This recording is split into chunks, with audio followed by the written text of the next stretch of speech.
అసలు ఇప్పుడు ఏదైతే నేను స్టార్ట్ అని యాక్షన్ మొదలుపెట్టానో అలాగే మీరు కెమెరా స్టార్ట్ యాక్షన్ అంటారు కదా, చిరంజీవి గారితో ఫస్ట్ అలా అన్నప్పుడు ఎలా అనిపించింది, ఏం ఫీలింగ్ కలిగింది? ఇది నా 9th ఫిల్మ్ అండి. అండ్ చిరంజీవి గారితో ఎప్పుడు చేస్తానని నేను ఎదురు చూశాను. Okay, but dream come true లాంటి మూమెంట్ అది.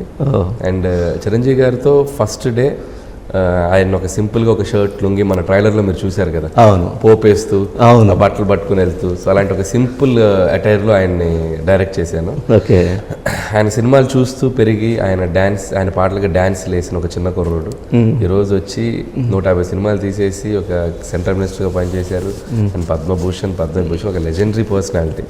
అంతా ఉన్నా కూడా ఏమాత్రం ఆ సుపీరియారిటీ కాంప్లెక్స్ కానీ ఏమీ లేకుండా ఒక గ్రౌండ్లో ఉంటూ అందరినీ చాలా కలిసిపోతూ ఉండేటువంటి మెంటాలిటీ అయింది. సో నాకు అందుకే నేను ఇంటి నుంచి బయలుదేరేటప్పుడు టెన్షన్ ఉంది, కానీ ఈ సెట్కి వెళ్ళాక అంత కంఫర్ట్ ఇచ్చారు ఆయన. సో బట్ ఆ 3 పదాలు మీరు అన్నట్టుగా స్టార్ట్ కెమెరా యాక్షన్ అనేది ఒక వర్త్ మూమెంట్ లాగా అనిపించింది నా లైఫ్లో.